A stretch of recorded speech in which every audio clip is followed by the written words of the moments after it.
प्यारे विद्यार्थियों, प्यार भरी सत श्री अकाल। मैं देसरा सिंह, साइंस मास्टर, सरकारी सीनियर सैकेंडरी स्मार्ट स्कूल खुलरिया, जिला मानसा।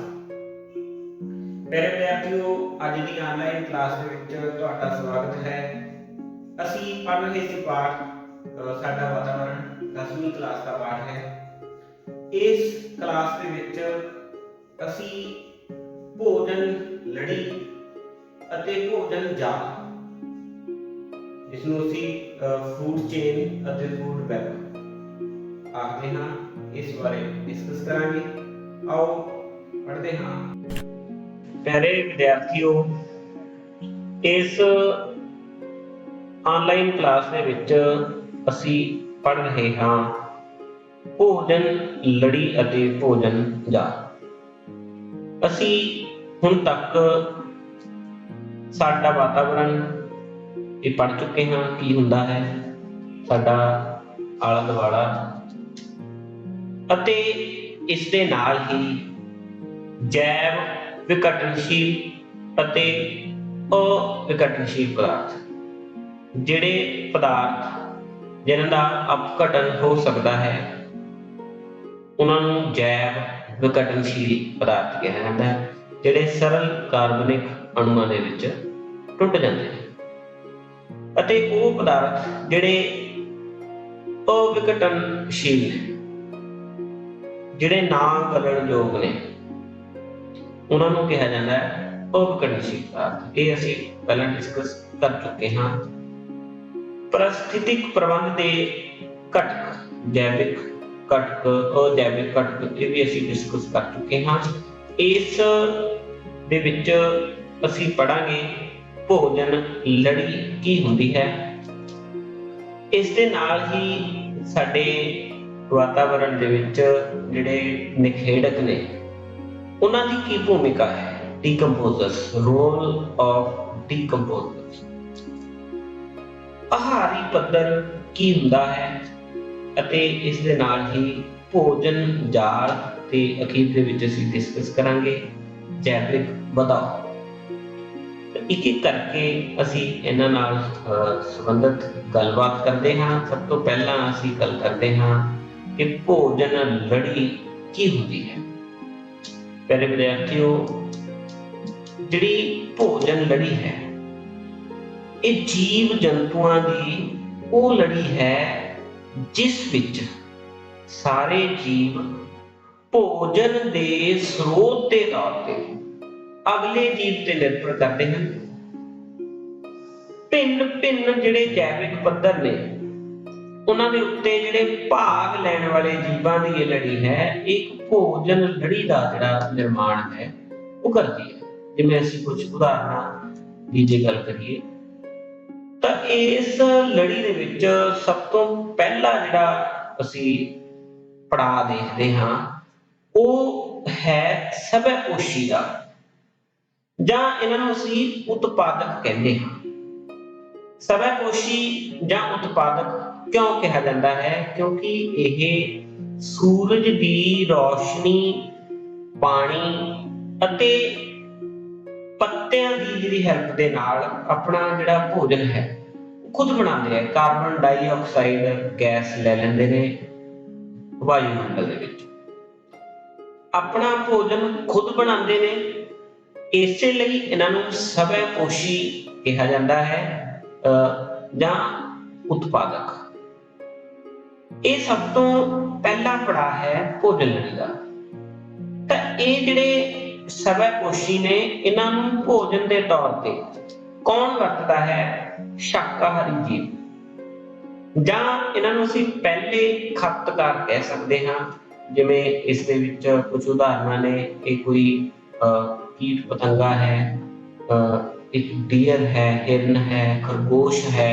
ਤਾਂ ਇਸ ਤਰ੍ਹਾਂ ਦੀਆਂ ਜਿਹੜੇ ਜੀਵ ਨੇ, ਜਿਹੜੇ ਸ਼ਾਕਾਹਾਰੀ ਜੀਵ ਨੇ, ਜਿਹੜੇ ਘਾਹ ਖਾਂਦੇ ਹਨ ਜਾਂ ਪੌਦਿਆਂ ਨੂੰ ਆਪਣੇ ਭੋਜਨ ਦੇ ਤੌਰ ਤੇ ਵਰਤਦੇ ਨੇ। ਉਸ ਤੋਂ ਬਾਅਦ ਅਗਲੀ ਜਿਹੜੀ ਸਟੈਪ ਆਉਂਦਾ ਹੈ ਉਹ ਹੈ ਛੋਟੇ ਮਾਸਾਹਾਰੀ ਜੀਵ ਜਾਂ ਦੂਸਰੇ ਖਪਤਕਾਰ, ਇਹਨਾਂ ਨੂੰ ਅਸੀਂ ਕਹਿ ਸਕਦੇ ਹਾਂ। ਜਿਹੜੇ ਇਹਨਾਂ ਨੂੰ ਖਾਂਦੇ ਨੇ। ਤੀਸਰਾ ਜਿਹੜਾ ਇਸ ਤੋਂ ਅਗਲਾ ਸਟੈਪ ਹੈ, ਚੌਥਾ ਸਟੈਪ, ਉਸ ਦੇ ਵਿੱਚ ਆਉਂਦੇ ਨੇ ਵੱਡੇ ਮਾਸਾਹਾਰੀ ਜਾਂ ਤੀਸਰੇ ਖਪਤਕਾਰ। ਇਹ ਇਹਨਾਂ ਨੂੰ ਭੋਜਨ ਦੇ ਤੌਰ ਤੇ ਵਰਤਦੇ ਆ, ਤਾਂ ਇੱਕ ਭੋਜਨ ਲੜੀ ਬਣ ਗਈ।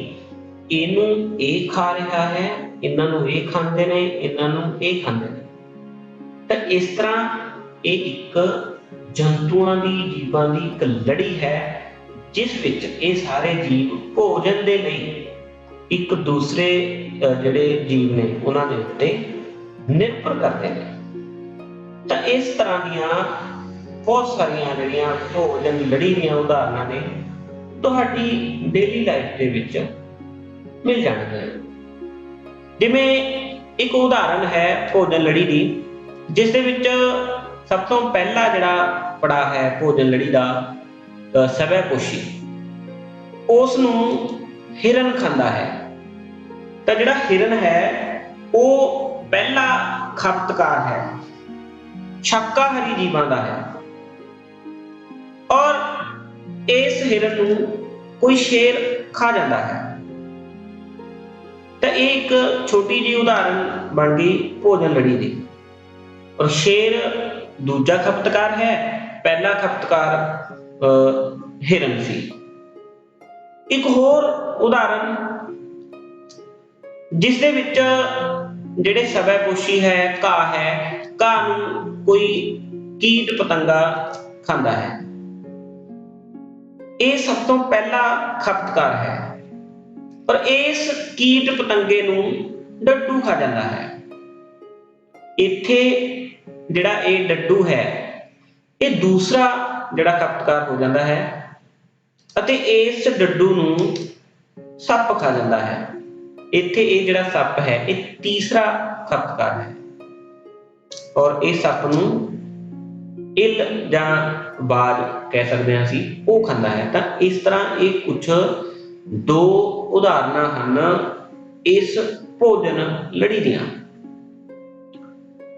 ਇਸੇ ਤਰ੍ਹਾਂ ਦੀਆਂ ਕੁਝ ਹੋਰ ਉਦਾਹਰਨਾਂ ਤੁਸੀਂ ਆਪਣੇ ਆਲੇ ਦੁਆਲੇ ਤੋਂ ਦੇਖ ਕੇ ਵੀ ਜਿਹੜਾ ਹੈ ਇਹਨਾਂ ਨੂੰ ਬਣਾ ਸਕਦੇ ਹੋ। ਤਾਂ ਤੁਸੀਂ ਇਸ ਕਨਸੈਪਟ ਨੂੰ ਬਹੁਤ ਚੰਗੀ ਤਰ੍ਹਾਂ ਸਮਝੋਗੇ ਕਿ ਜਿਹੜੇ ਇਹ ਜੀਵ ਹਨ ਇਹ ਇੱਕ ਦੂਸਰੇ ਨਾਲ ਇਸ ਲੜੀ ਦੇ ਤਹਿਤ ਜੁੜੇ ਹੋਏ ਹਨ। ਤਾਂ ਜੇ ਕਿਸੇ ਲੜੀ ਦੇ ਵਿੱਚੋਂ ਤੁਸੀਂ ਇੱਕ ਵੀ ਜਿਹੜਾ ਸਟੈਪ ਹੈ ਉਹ ਖਤਮ ਕਰ ਦਿੰਦੇ ਹੋ ਤਾਂ ਇਹ ਪੂਰੀ ਦੀ ਪੂਰੀ ਜਿਹੜੀ ਭੋਜਨ ਲੜੀ ਹੈ ਉਹ ਸੰਕਟ ਦੇ ਵਿੱਚ ਆ ਜਾਂਦੀ ਹੈ। ਜਾਂ ਇਸ ਤਰ੍ਹਾਂ ਕਹਿ ਸਕਦੇ ਹਾਂ ਕਿ ਪੂਰੀ ਭੋਜਨ ਲੜੀ ਦਾ ਸੰਤੁਲਨ ਵਿਗੜ ਜਾਂਦਾ ਹੈ। ਤੁਸੀਂ ਦੇਖੋ, ਇਹ ਜੀਵ ਇਸ ਤੋਂ ਪੌਦਿਆਂ ਚੋਂ ਕੁਝ ਲੈ ਰਿਹਾ ਸੀ, ਇਸ ਨੂੰ ਇਸ ਦੂਸਰੇ ਜੀਵ ਨੇ ਖਾ ਲਿਆ। ਇਸ ਜੀਵ ਨੂੰ ਇੱਕ ਤੀਸਰਾ ਜੀਵ ਖਾ ਜਾਂਦਾ ਹੈ ਅਤੇ ਇਸ ਜੀਵ ਨੂੰ ਇੱਕ ਹੋਰ ਜਿਹੜਾ ਇਹ ਬਿੱਲੀ ਹੈ ਇਹ ਖਾ ਜਾਂਦੀ ਹੈ।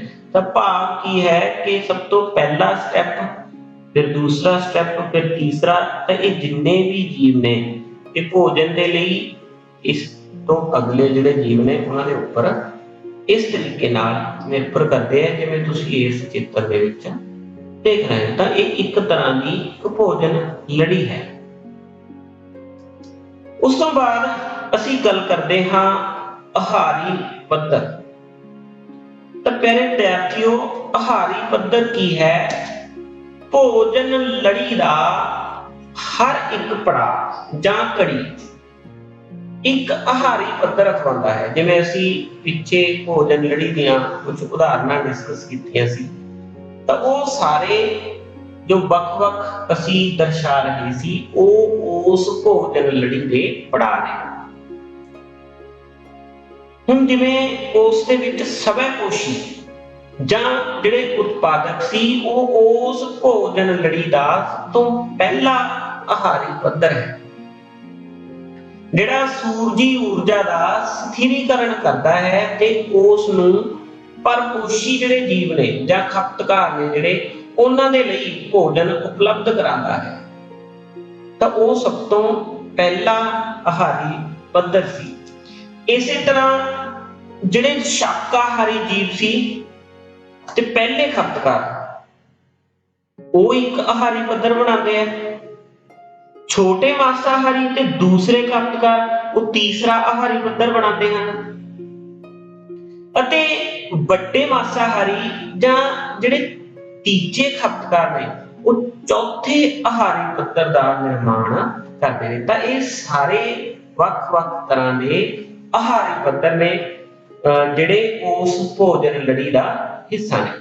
ਇਹ ਬਹੁਤ ਵਾਰ ਪੇਪਰ ਦੇ ਵਿੱਚ ਪ੍ਰਸ਼ਨ ਵੀ ਪੁੱਛਿਆ ਜਾ ਸਕਦਾ ਹੈ ਕਿ ਆਹਾਰੀ ਪੱਧਰ ਕੀ ਹੁੰਦਾ ਹੈ, ਤਾਂ ਇਸ ਨੂੰ ਚੰਗੀ ਤਰ੍ਹਾਂ ਤੁਸੀਂ ਸਮਝ ਲੈਣਾ ਹੈ। ਉਸ ਤੋਂ ਬਾਅਦ ਅੱਗੇ ਗੱਲ ਆਉਂਦੀ ਹੈ ਊਰਜਾ ਦਾ ਪ੍ਰਵਾਹ, ਟ੍ਰਾਂਸਫਰ ਆਫ એનર્ਜੀ। ਤਾਂ ਜਿਹੜੀ ਇਹ ਭੋਜਨ ਲੜੀ ਹੈ ਇਸ ਦੇ ਵਿੱਚ ਜਿਹੜੀ ਊਰਜਾ ਹੈ ਉਸ ਦਾ ਪ੍ਰਵਾਹ ਕਿਸ ਤਰੀਕੇ ਨਾਲ ਹੁੰਦਾ ਹੈ, ਇਸ ਨੂੰ ਅਸੀਂ ਇੱਕ ਡਾਇਗਰਾਮ ਦੀ ਸਹਾਇਤਾ ਦੇ ਨਾਲ ਸਮਝਦੇ ਹਾਂ ਕਿ ਵੱਖ-ਵੱਖ ਜਿਹੜੇ ਸਟੈਪ ਨੇ ਸਾਡੀ ਭੋਜਨ ਲੜੀ ਦੇ, ਉਸ ਦੇ ਵਿੱਚ ਇਹ ਕਿਸ ਤਰ੍ਹਾਂ ਜਿਹੜੀ ਊਰਜਾ ਹੈ ਉਹ ਇੱਕ ਪੜਾਅ ਤੋਂ ਦੂਸਰੇ ਪੜਾਅ ਤੱਕ ਜਾਂਦੀ ਹੈ। ਤਾਂ ਸਭ ਤੋਂ ਪਹਿਲਾ ਜਿਹੜਾ ਪੜਾਅ ਹੁੰਦਾ ਹੈ ਸਾਡੀ ਭੋਜਨ ਲੜੀ ਦਾ ਉਹ ਹੈ ਉਤਪਾਦਕ, ਜਾਂ ਜਿਹਨੂੰ ਅਸੀਂ ਸਵੈ-ਪੋਸ਼ੀ ਬੋਲਦੇ ਹਾਂ। ਇਸ ਦੇ ਵਿੱਚ ਪੌਦੇ ਆਉਂਦੇ ਆ, ਹਰੇ ਪੌਦੇ। ਇਹ ਹਰੇ ਪੌਦੇ ਸੂਰਜ ਦੀ ਜਿਹੜੀ ਰੌਸ਼ਨੀ ਹੈ ਉਸ ਦੀ ਵਰਤੋਂ ਕਰਕੇ ਕਾਰਬਨ ਡਾਈਆਕਸਾਈਡ ਲੈ ਕੇ ਵਾਯੂਮੰਡਲ ਦੇ ਵਿੱਚੋਂ ਅਤੇ ਜਿਹੜੀ ਪਾਣੀ ਹੈ ਉਸ ਨੂੰ ਸੋਖ ਕੇ ਤਾਂ ਉਸ ਤੋਂ ਪਰਪੋਸ਼ੀਆਂ ਦੇ ਲਈ ਭੋਜਨ ਤਿਆਰ ਕਰਦੇ ਨੇ। ਤਾਂ ਭਾਵ ਜਿਹੜੀ ਇਹਨਾਂ ਕੋਲ ਊਰਜਾ ਹੈ ਇਹ ਉਹ 100% ਉਸ ਦਾ ਹਿੱਸਾ ਹੈ। ਔਰ ਉਸ ਤੋਂ ਬਾਅਦ ਜਿਹੜਾ ਅਗਲਾ ਸਟੈਪ ਹੈ, ਸ਼ਾਕਾਹਾਰੀ ਜਿਹੜੇ ਜੀਵ ਨੇ ਉਹ ਇਹਨਾਂ ਪੌਦਿਆਂ ਨੂੰ ਖਾਂਦੇ ਨੇ, ਤਾਂ ਇਸ એનર્ਜੀ ਦਾ 10% ਜਿਹੜਾ ਹਿੱਸਾ ਹੈ ਉਹ ਉਸ ਤੋਂ ਅਗਲਾ ਜਿਹੜਾ ਪੜਾਅ ਹੈ ਸਾਡਾ ਉਸ ਦੇ ਵਿੱਚ ਚਲਾ ਜਾਂਦਾ ਹੈ। ਜੇ ਇੱਥੇ 100% એનર્ਜੀ ਸੀ ਤਾਂ ਇਸ ਦਾ 10% ਹਿੱਸਾ ਭਾਵ ਇਸ ਦੇ ਵਿੱਚ ਚਲਾ ਜਾਂਦਾ ਹੈ।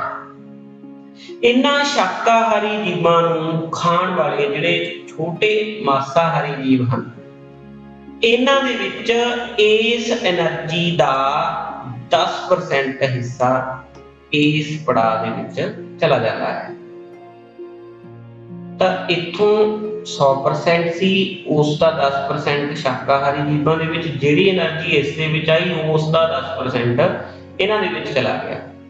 ਅਤੇ ਇਸ ਤੋਂ ਅਗਲੇ ਸਟੈਪ ਤੱਕ ਫਿਰ ਇਸ ਦਾ ਜਿਹੜਾ 10% ਹਿੱਸਾ ਹੈ ਉਹ ਵੱਡੇ ਮਾਸਾਹਾਰੀ ਜੀਵਾਂ ਦੇ ਵਿੱਚ ਚਲਾ ਜਾਂਦਾ ਹੈ। ਹਰ ਇੱਕ ਭੋਜਨ ਲੜੀ ਦੇ ਅਖੀਰਲੇ ਜਿਹੜੇ ਸਥਾਨ ਦੇ ਉੱਤੇ, ਸਿਖਰ ਦੇ ਉੱਤੇ ਮਨੁੱਖ ਆਉਂਦਾ ਹੈ। ਤਾਂ ਮਨੁੱਖ ਦੇ ਵਿੱਚ ਇਸ એનર્ਜੀ ਦਾ 10% ਹਿੱਸਾ ਚਲਾ ਜਾਂਦਾ ਹੈ। ਤਾਂ ਇਸ ਤਰੀਕੇ ਨਾਲ ਜਿਹੜੀ ਊਰਜਾ ਹੈ ਉਸ ਦਾ ਪ੍ਰਵਾਹ ਹੁੰਦਾ ਰਹਿੰਦਾ ਹੈ। ਔਰ ਕੁਝ ਊਰਜਾ ਤਾਪ ਊਰਜਾ ਦੇ ਰੂਪ ਦੇ ਵਿੱਚ ਚਲੀ ਜਾਂਦੀ ਹੈ। ਔਰ ਜਿਹੜੇ ਇਹ ਹਰ ਇੱਕ ਪੜਾਅ ਤੇ ਜਿਹੜੇ ਜੀਵ ਨੇ ਉਹ ਨਿਖੇੜਕ ਕੀ ਨੇ, ਕੁਝ ਉਹ ਛੋਟੇ ਸੂਖਮ ਜੀਵ ਨੇ ਜਿਹੜੇ ਇਹਨਾਂ ਨੂੰ ਸਰਲ ਕਾਰਬਨਿਕ ਅਣੂਆਂ ਦੇ ਵਿੱਚ ਬਦਲਦੇ ਹੈ। ਤਾਂ ਉਹ ਦੁਬਾਰਾ ਤੋਂ ਫਿਰ ਇਹ ਜਿਹੜੇ ਪੌਦੇ ਨੇ ਉਹਨਾਂ ਨੂੰ ਸੋਖ ਲੈਂਦੇ ਆ। ਤਾਂ ਇਸ ਤਰ੍ਹਾਂ ਉਹ ਸਿਸਟਮ ਦੇ ਵਿੱਚ ਚੱਲਦੇ ਰਹਿੰਦੇ ਆ। ਤਾਂ ਇੱਥੋਂ ਇੱਕ ਗੱਲ ਨੂੰ ਤੁਸੀਂ ਧਿਆਨ ਦੇ ਵਿੱਚ ਰੱਖਣਾ ਹੈ ਕਿ ਜੋ ਵੀ ਪਦਾਰਥ ਜਾਂ ਜੋ ਵੀ ਊਰਜਾ ਪਹਿਲੇ ਪੜਾਅ ਦੇ ਵਿੱਚ ਜਾਂਦੀ ਹੈ ਉਸ ਤੋਂ ਅਗਲੇ ਜਿਹੜੇ ਪੜਾਅ ਨੇ, ਆਹਾਰੀ ਪੱਧਰ ਨੇ, ਉਹਨਾਂ ਦੇ ਵਿੱਚ 10% ਜਿਹੜੀ ਊਰਜਾ ਹੈ ਉਹ ਸਥਾਨਾਂਤਰਿਤ ਹੁੰਦੀ ਰਹਿੰਦੀ ਹੈ। ਉਸ ਤੋਂ ਬਾਅਦ ਅਗਲਾ ਜਿਹੜਾ ਸਾਡਾ ਟੌਪਿਕ ਹੈ ਉਹ ਹੈ ਭੋਜਨ ਜਾਲ, ਫੂਡ ਵੈਬ। ਤਾਂ ਅਸੀਂ ਹੁਣ ਤੱਕ ਭੋਜਨ ਲੜੀਆਂ ਦੀ ਜਿਹੜੀ ਗੱਲ ਕੀਤੀ ਹੈ, ਤਾਂ ਜਿਹੜੀ ਇਹ ਭੋਜਨ ਲੜੀ ਹੈ ਉਹ ਕਾਫੀ ਸਾਰੀਆਂ ਭੋਜਨ ਲੜੀਆਂ ਇਕੱਠੀਆਂ ਹੋ ਕੇ ਇੱਕ ਫੂਡ ਵੈਬ ਬਣਾਉਂਦੀਆਂ ਨੇ, ਇੱਕ ਭੋਜਨ ਜਾਲ ਬਣਾਉਂਦੀਆਂ ਨੇ। ਉਹ ਆਪਸ ਦੇ ਵਿੱਚ ਜੁੜੀਆਂ ਹੋਈਆਂ ਨੇ। ਜਿਵੇਂ ਸਾਹਮਣੇ ਤੁਸੀਂ ਇਸ ਚਿੱਤਰ ਦੇ ਵਿੱਚ ਦੇਖ ਰਹੇ ਹੋ, ਇਹ 3-4 ਭੋਜਨ ਲੜੀਆਂ ਨੂੰ ਪ੍ਰਦਰਸ਼ਿਤ ਕਰ ਰਿਹਾ ਹੈ। ਇਹ ਆਪਸ ਦੇ ਵਿੱਚ ਵੀ ਜਿਹੜੇ ਜੀਵ ਨੇ ਇੱਕ ਦੂਸਰੇ ਨਾਲ ਇਸ ਭੋਜਨ ਲੜੀ ਦੇ ਰਾਹੀਂ ਜੁੜੇ ਹੋਏ ਨੇ। ਜਿਵੇਂ ਅਸੀਂ ਇੱਥੋਂ ਗੱਲ ਕਰਦੇ ਹਾਂ, ਇਹ ਸਭ ਤੋਂ ਪਹਿਲਾ ਇਸ ਦਾ ਪੜਾਅ ਹੈ।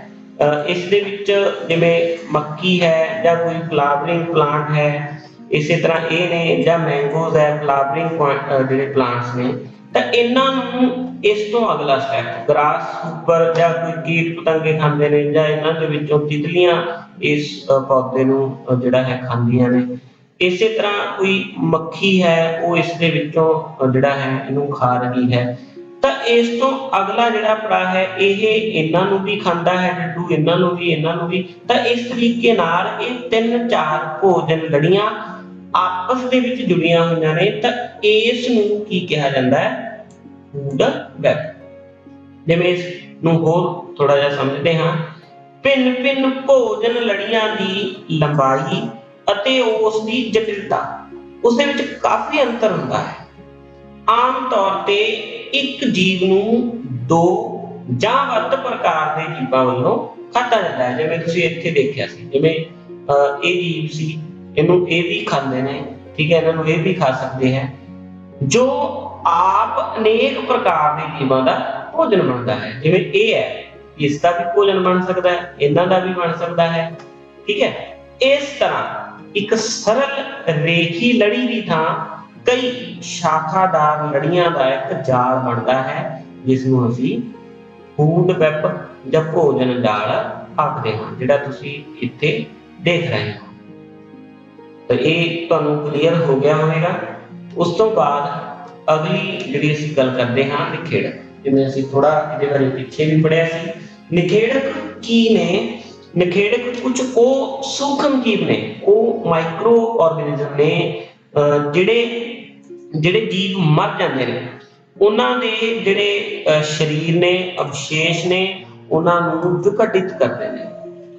ਗੁੰਝਲਦਾਰ ਕਾਰਬਨਿਕ ਪਦਾਰਥਾਂ ਨੂੰ ਉਹ ਸਰਲ ਅਕਾਰਬਨਿਕ ਪਦਾਰਥਾਂ ਦੇ ਵਿੱਚ ਬਦਲ ਦਿੰਦੇ ਨੇ, ਜੋ ਮਿੱਟੀ ਦੇ ਵਿੱਚ ਰਲਾ ਦਿੰਦੇ ਨੇ, ਤੇ ਉਹ ਪੌਦਿਆਂ ਦੁਆਰਾ ਉਹਨਾਂ ਪਦਾਰਥਾਂ ਨੂੰ ਮੁੜ ਉਪਯੋਗ ਦੇ ਵਿੱਚ ਲਿਆਂਦਾ ਜਾਂਦਾ ਹੈ। ਤਾਂ ਨਿਖੇੜਕ ਜਿਹੜੇ ਹੈ, ਉਹ ਵਾਤਾਵਰਣ ਦੇ ਵਿੱਚੋਂ ਮਰੇ ਹੋਏ ਜੀਵਾਂ ਦੇ ਜਿਹੜੇ ਅਵਸ਼ੇਸ਼ ਹਨ, ਉਹਨਾਂ ਨੂੰ ਵਿਘਟਿਤ ਕਰਦੇ ਨੇ। ਭਾਵ ਵਾਤਾਵਰਣ ਦੇ ਵਿੱਚ ਅਸੀਂ ਜੇ ਸਿੱਧੇ ਤੌਰ ਤੇ ਦੇਖੀਏ ਤਾਂ ਇਹ ਸਾਫ਼ ਸਫਾਈ ਦਾ ਜਿਹੜਾ ਕੰਮ ਹੈ ਉਹ ਕਰਦੇ ਹਨ।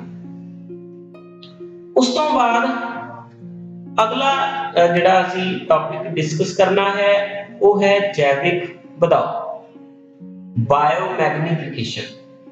ਤਾਂ ਜੈਵਿਕ ਵਧਾਓ ਕੀ ਹੈ? ਜਿਵੇਂ ਅਸੀਂ ਪਿੱਛੇ ਡਿਸਕਸ ਕੀਤਾ ਸੀ ਕਿ ਊਰਜਾ ਦਾ ਪ੍ਰਵਾਹ, ਸਭ ਤੋਂ ਪਹਿਲੇ ਸਟੈਪ ਦੇ ਵਿੱਚੋਂ ਫਿਰ ਉਸ ਤੋਂ ਦੂਸਰੇ, ਉਸ ਤੋਂ ਤੀਸਰੇ, ਇਸ ਤਰੀਕੇ ਨਾਲ ਜਿਹੜੀ ਊਰਜਾ ਹੈ ਉਹ ਪ੍ਰਵਾਹਿਤ ਹੁੰਦੀ ਹੈ। ਉਸੇ ਤਰ੍ਹਾਂ ਜੇ ਅਸੀਂ ਗੱਲ ਕਰੀਏ ਕਿਸੇ ਪਦਾਰਥ ਦੀ ਜਾਂ ਕਿਸੇ ਰਸਾਇਣ ਦੀ, ਵੱਖ-ਵੱਖ ਸਾਧਨਾਂ ਦੁਆਰਾ ਹਾਨੀਕਾਰਕ ਰਸਾਇਣਾਂ ਦਾ ਸਾਡੀ ਭੋਜਨ ਲੜੀ ਦੇ ਵਿੱਚ ਦਾਖਲ ਹੋਣਾ। ਜਿਵੇਂ ਇੱਥੋਂ ਅਸੀਂ ਗੱਲ ਕਰੀਏ ਪੌਦਿਆਂ ਦੇ ਥਰੂ ਹੋ ਸਕਦਾ ਹੈ, ਤਾਂ ਕੁਝ ਰਸਾਇਣ ਪੌਦਿਆਂ ਦੇ ਥਰੂ ਸਾਡੀ ਭੋਜਨ ਲੜੀ ਦੇ ਵਿੱਚ ਦਾਖਲ ਹੋਣ, ਤਾਂ ਉਹਨਾਂ ਦਾ ਕੁਝ ਹਿੱਸਾ ਉਹ ਅੱਗੇ ਜਮਾ ਹੁੰਦਾ ਚਲਾ ਜਾਂਦਾ ਹੈ। ਤਾਂ ਅਸੀਂ ਪਿੱਛੇ ਵੀ ਪੜਿਆ ਸੀ ਕਿ ਹਰ ਇੱਕ ਭੋਜਨ ਲੜੀ ਦੇ ਸਿਖਰ ਦੇ ਉੱਤੇ ਮਨੁੱਖ ਆਉਂਦਾ ਹੈ। ਤਾਂ ਮਨੁੱਖ ਦੇ ਅੰਦਰ ਉਹਨਾਂ ਰਸਾਇਣਾਂ ਦੀ ਜਿਹੜੀ ਮਾਤਰਾ ਹੈ ਉਹ ਜਮਾ ਹੁੰਦੀ ਚਲੀ ਜਾਂਦੀ ਹੈ। ਤਾਂ ਇਸ ਪ੍ਰੋਸੈਸ ਨੂੰ ਜਾਂ ਇਸ ਪ੍ਰਕਿਰਿਆ ਨੂੰ ਜੈਵਿਕ ਵਧਾਓ ਕਿਹਾ ਜਾਂਦਾ ਹੈ। ਇੱਕ ਵਾਰੀ ਦੁਬਾਰਾ ਤੋਂ ਮੈਂ ਇਸ ਨੂੰ ਰਿਪੀਟ ਕਰਦਾ ਕਿ ਵੱਖ-ਵੱਖ ਸਾਧਨਾਂ ਦੁਆਰਾ ਕਿਸੇ ਹਾਨੀਕਾਰਕ ਰਸਾਇਣ ਦਾ ਸਾਡੀ ਭੋਜਨ ਲੜੀ ਦੇ ਵਿੱਚ ਦਾਖਲ ਹੋ ਜਾਣਾ ਅਤੇ ਹੌਲੀ-ਹੌਲੀ ਇਹਨਾਂ ਦੀ ਜਿਹੜੀ ਮਾਤਰਾ ਹੈ ਉਹ ਸਾਡੇ ਸਰੀਰ ਦੇ ਵਿੱਚ ਵੱਧਦੇ ਚਲੇ ਜਾਣਾ। ਤੇ ਇਸ ਨੂੰ ਪਿਆਰੇ ਵਿਦਿਆਰਥੀਓ ਜੈਵਿਕ ਵਧਾਓ ਕਿਹਾ ਜਾਂਦਾ ਹੈ।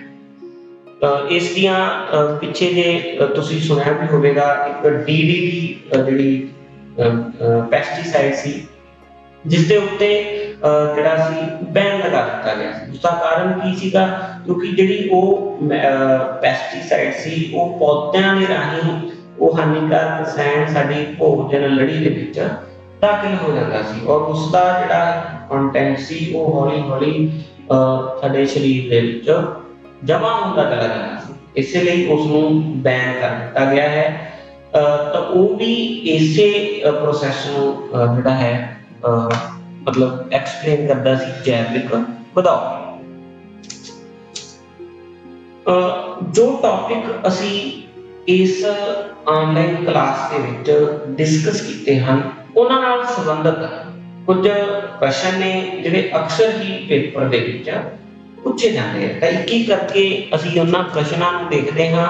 ਆਹਾਰੀ ਪੱਧਰ ਕੀ ਹੈ, ਇੱਕ ਭੋਜਨ ਲੜੀ ਦੀ ਪਰਿਭਾਸ਼ਾ ਦਿਓ ਅਤੇ ਇਸ ਦੇ ਭਿੰਨ ਭਿੰਨ ਆਹਾਰੀ ਪੱਧਰ ਦੱਸੋ। ਅਸੀਂ ਪਿੱਛੇ ਡਿਸਕਸ ਕੀਤਾ ਸੀ कि आहारी पद्धर की हुंदा है, किसी भी भोजन लड़ी दा जिहड़ा हर एक पड़ाव है उसनूं आहारी पद्धर कहा जाता है। जे एक भोजन लड़ी की गल करिए तां इस दे विच तुसीं कोई सिंपल जी उदाहरण दे सकदे हो। पहला स्टैप सवैपोशी दा है, उस दे विच पौधे हो सकते हैं, घाह हो सकता है, उसनूं कोई बकरी खाती है, बकरी नूं कोई शेर खा जाता है। तो वो तिन्ने जिहड़े स्टैप ने एक भोजन लड़ी का जिहड़ा निर्माण है वो करते हैं। तो इस दे विच तीन आहारी पद्धर ने। इस तरह की तुसीं कोई होर उदाहरण भी दे सकते हो। इसी तरह अगला जिहड़ा प्रश्न है, परिस्थितिक प्रबंध दे विच निखेड़कां दी की भूमिका है। तो प्यारे विद्यार्थियों, ये असीं हुणे डिस्कस करके हटे हाँ। निखेड़क कुछ वो छोटे सूक्ष्म जीव हैं जिहड़े वातावरण दे विच मरे हुए जिहड़े जीव ने उन्हां दे शरीर दा, उन्हां दे अवशेषां दा विघटन करते हैं। भाव ये वातावरण दे विच साफ सफाई जिहड़ी है करन दे विच हेल्प करदे हैं और वो जिहड़े कार्बनिक अणु सी उन्हां नूं सरल कार्बनिक अणुआं दे विच बदल दिंदे ने। अगला प्रश्न है, की होएगा जे असी एक आहारी पद्धर दे सारे जीवां नूं मार दईए। तां जे देखिए तां जिहड़ा साडा पूरा कुदरत दा जिहड़ा सिस्टम है वो उन्हां भोजन लड़ियां दे थ्रू बैलेंस्ड सिस्टम है। किसी भी भोजन लड़ी दा जे एक आहारी पद्धर असी खत्म कर दईए तां वो जिहड़ा पूरा साडी भोजन लड़ी है वो डिस्टर्ब हो जाती है और उस तो पिछे दे जिहड़े जीव ने तो वो मरना शुरू हो जाएंगे। जिवें असीं उदाहरण दे लई गल करिए कि एक सिंपल जी भोजन लड़ी है, घाह है, सवैपोशी उन्हां नूं बकरी खाती है, उन्हां नूं शेर खाता है।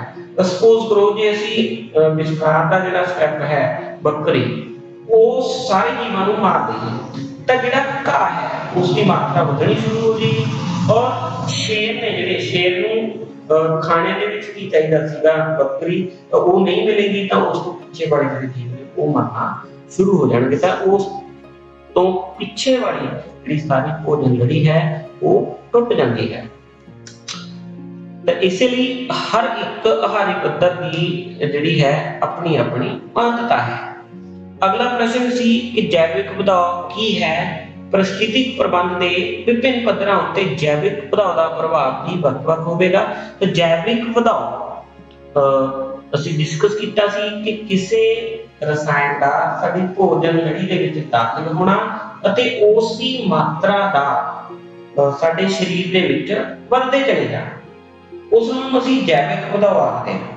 ਤਾਂ परिस्थितिक प्रबंध के विभिन्न पद्धरां ते जैविक ਵਧਾਓ भी ਵੱਖ-ਵੱਖ होएगा। जिवें ਅਸੀਂ ਪਿੱਛੇ डिस्कस ਕੀਤਾ है कि वो रसायन की ਜਿਹੜੀ मात्रा है वो ਸਿਖਰ ਤੇ ਮਨੁੱਖ ਹੁੰਦਾ है, इसलिए ਉਸ ਦੇ ਵਿੱਚ ਸਭ ਤੋਂ ਜ਼ਿਆਦਾ ਜਿਹੜੀ ਉਹ ਮਾਤਰਾ है वो जमा ਹੁੰਦੀ ਚਲੀ ਜਾਂਦੀ है।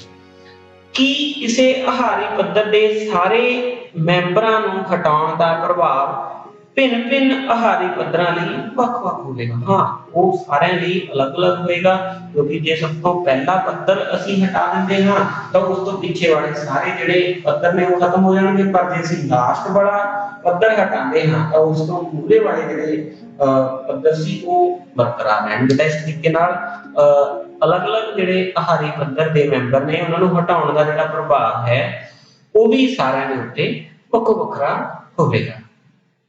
ਤਾਂ ਇਹ ਕੁਝ ਪ੍ਰਸ਼ਨ ਸੀ, ਅਸੀਂ ਜੋ ਕੁਝ ਟੌਪਿਕ ਡਿਸਕਸ ਕੀਤਾ ਹੈ, ਉਮੀਦ ਕਰਦੇ ਹਾਂ ਤੁਸੀਂ ਉਸ ਨੂੰ ਧਿਆਨ ਨਾਲ ਸੁਣਿਆ ਹੋਵੇਗਾ। ਪਿਆਰੇ ਵਿਦਿਆਰਥੀਓ, ਉਮੀਦ ਕਰਦੇ ਹਾਂ ਤੁਸੀਂ ਇਸ ਵੀਡੀਓ ਨੂੰ ਧਿਆਨ ਨਾਲ ਸੁਣਿਆ ਹੋਵੇਗਾ, ਸਮਝ ਲਿਆ ਹੋਵੇਗਾ ਤੇ ਨੋਟ ਕਰ ਲਿਆ ਹੋਵੇਗਾ। ਇਸ ਪਾਠ ਦੀ ਰਹਿੰਦੀ ਵੀਡੀਓ ਲੈ ਕੇ ਜਲਦ ਹੀ ਹਾਜ਼ਰ ਹੋਵਾਂਗੇ। तब तक के लिए दिओ इजाजत। धन्यवाद। Thank you.